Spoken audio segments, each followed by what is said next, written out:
Oke teman-teman, kembali lagi di video saya. Sekarang saya mau membahas sesuatu yang udah banyak orang tahu sebenarnya. Cuman ini perlu dibahas dan ini terus terlintas di pikiran saya. Topiknya adalah solo camping. Entah kalian itu melakukan solo camping di kendaraan, menggunakan tenda, atau menggunakan tarp. Intinya kalian melakukan kegiatan camping secara sendiri, your own, tidak ada orang lain yang menemani teman-teman. Tapi ketika kita mau melakukan kegiatan solo camping, banyak hal yang harus kita pertimbangkan. Jadi contoh kecilnya seperti ini teman-teman. Ketika kita sudah sampai di campsite, kita mendirikan tenda kita, lalu malam tiba ya, malam datang. Setiap orang itu punya ketakutan yang beda-beda teman-teman. Kita pasti bertanya-tanya, apa sih yang ada di kegelapan hutan gitu? Apa sih yang ada di situ gitu? Karena kita nggak bisa melihat apapun di situ. Di situ kita bisa mulai merasakan panik, merasakan ketidaknyamanan atas suara-suara yang datang, mungkin suara-suara aneh yang mungkin tidak bisa dijelaskan oleh akal sehat ya. Tapi di sini kita harus tahu bahwa melakukan kegiatan solo camping itu tidak mudah, teman-teman. Karena ketika kalian melakukan kegiatan solo camping dan ketika kalian berada di hutan sendirian, kalian hanya sendiri. Jadi tidak ada orang lain yang dimintai tolong. Jadi segala sesuatunya ketika kalian melakukan kegiatan solo camping, kalian hanya bergantung pada kemampuan kalian bertahan hidup, pengetahuan kalian akan apa yang harus kalian lakukan, dan waktu yang digunakan untuk menyelamatkan diri kalian, teman-teman. Beberapa hal yang paling saya takuti ketika saya melakukan kegiatan solo camping ada dua, teman-teman. Yang pertama adalah orang. Ya, bisa dibayangkan ketika kita di tengah hutan seperti ini, terus tiba-tiba ada orang asing yang entah dari mana dia datang bawa senapan, dan mungkin dia akan nyakitin kita gitu kan. Melihat kita bawa perlengkapan dan yang lain-lain, dia mau merampas peralatan kita gitu.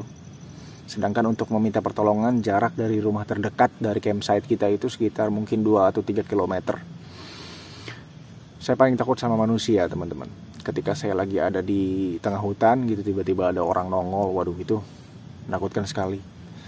Terus yang kedua, masalah kesehatan. Ini ngeri banget teman-teman. Saya selalu mencoba untuk memastikan bahwa diri saya itu sehat ketika saya melakukan kegiatan solo camping. Bisa dibayangkan ketika saya sedang asik-asiknya di campsite saya gitu, lalu tiba-tiba saya kena serangan jantung, atau tiba-tiba saya kena stroke, atau vertigo saya kambuh gitu. Wah, itu sangat tidak lucu teman-teman, karena saya sendiri. Karena ketika kita sendiri, peluang untuk bertahan hidup itu berkurang drastis ketimbang kita membawa teman kita ketika kita melakukan kegiatan berkemah gitu teman-teman. Belum lagi ancaman-ancaman yang lain teman-teman, seperti hewan buas, hewan liar ya. Karena saya tinggal di salah satu kawasan taman nasional yang masih ada banyak sekali hewan-hewan liar di sini teman-teman, termasuk harimau. Karena di taman nasional yang ini itu terdapat beberapa ekor harimau ya, saya nggak tahu berapa persisnya gitu. Karena kebetulan saya sering sekali melakukan kegiatan kemah di kaki gunung di sini, di kawasan taman nasional, yang mana saya juga harus berhati-hati akan potensi hewan liar gitu teman-teman.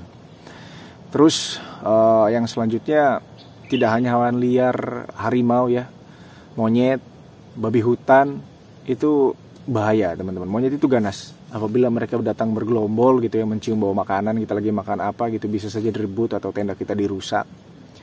Belum lagi bahaya babi hutan gitu teman-teman. Saya punya satu cerita dulu ketika saya kemah solo sendirian dan saya sampai lari ketakutan gitu. saya melihat di dekat campsite saya itu ada seekor babi hutan yang cukup besar. Dan anehnya itu, biasanya kalau setahu saya babi hutan itu keluarnya malam, itu tidak terlalu, belum malam malah. Itu sore jam 5 gitu, menjelang maghrib gitu. Itu babi hutan jalan dengan santai gitu di depan tenda saya, seakan-akan gak peduli saya gitu. Dan saya juga bingung ini gimana harus saya lakuin, apa saya harus kagetin dia. Kalau saya kagetin dia mungkin dia akan nyeruduk ke tenda saya gitu. Nah akhirnya saya coba untuk mundur pelan-pelan, dan saya coba untuk lari menyelamatkan diri. Dan apa yang terjadi ketika saya kembali ke campsite saya, semuanya sudah diacak-acak gitu. Untung gak ada yang rusak, cuman makanan aja diacak-acak gitu teman-teman. Saya ngebayangin kalau misalkan babi hutan itu nubruk tenda saya gitu, dan saya sedang dalam keadaan tidur di dalam tenda. Saya nggak tahu deh harus gimana gitu.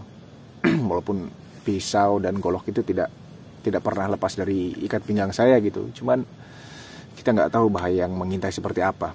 Nah yang selanjutnya adalah pohon tumbang teman-teman. Ini saya sedang berada di depan pohon apa belakang pohon nih ya teman-teman.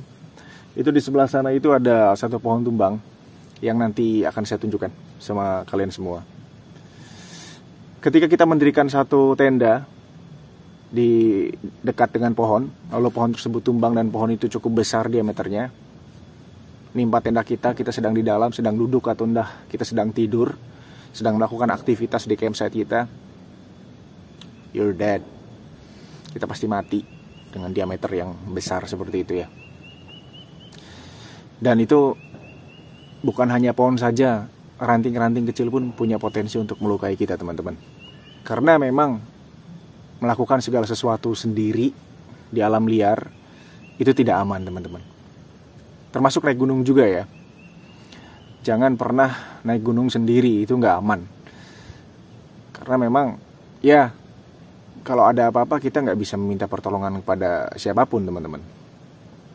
Lalu yang selanjutnya hewan liar lagi, contohnya ular berbisa.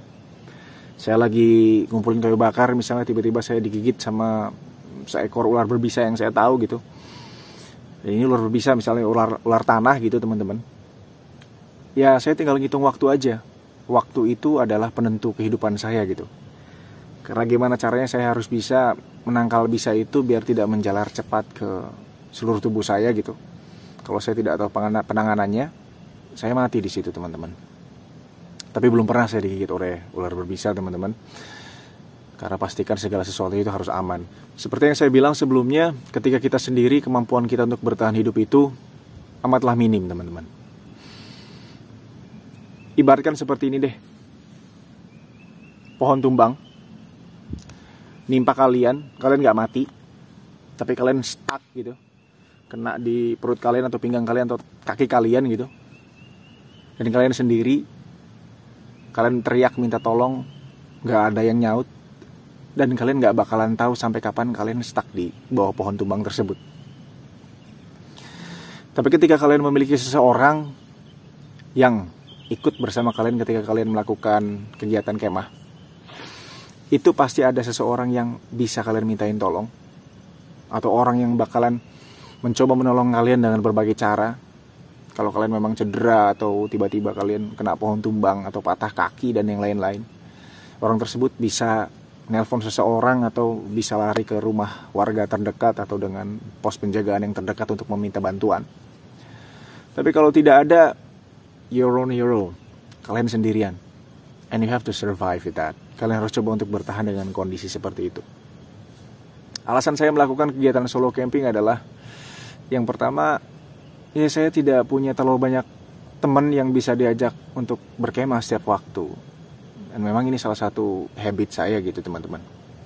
Saya bikin video ini bukan untuk melarang orang melakukan kegiatan solo camping, tidak. Kalau kalian mau melakukan kegiatan solo camping, that's your risk. Terima risikonya. Pelajari hal-hal yang memang harus kalian pelajari teman-teman.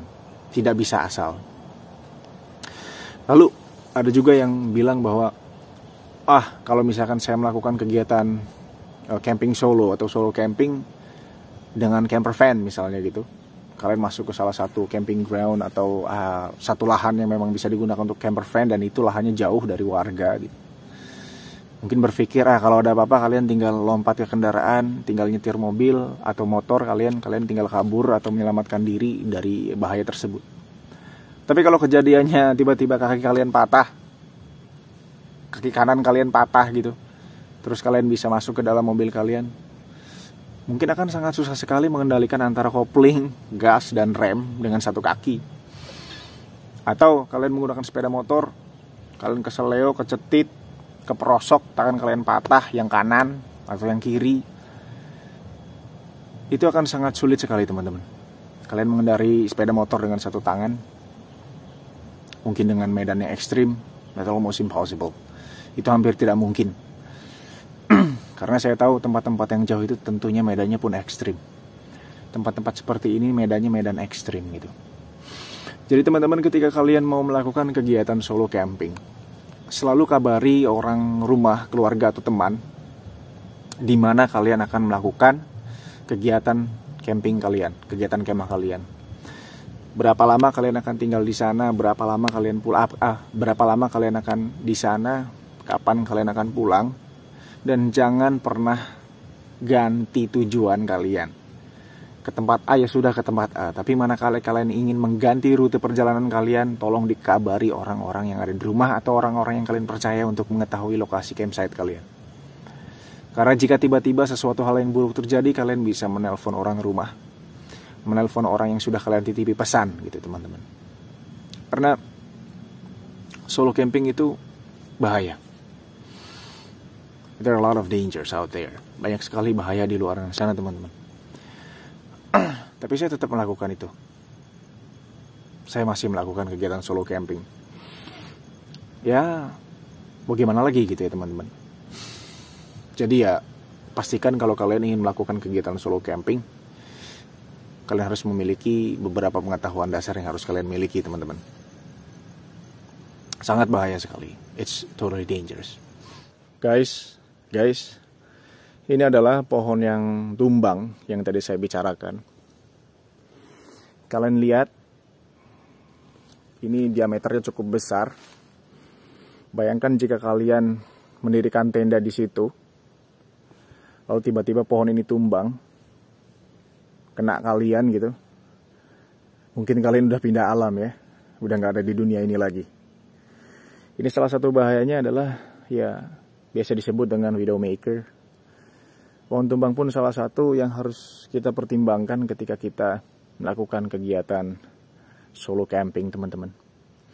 Ini nggak main-main. Ini pohon bener-bener semplak ya, bener-bener snap gitu ke sana, jatuh.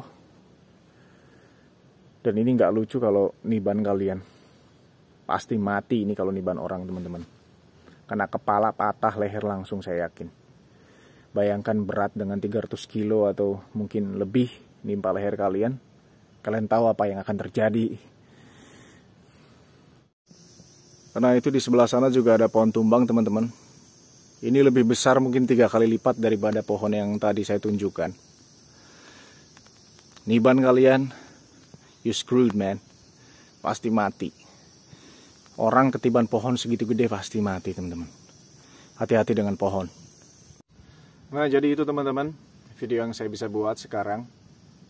Mudah-mudahan bisa membantu dan mudah-mudahan bisa membuka pikiran kita tentang bahaya dari solo camping atau camping sendirian.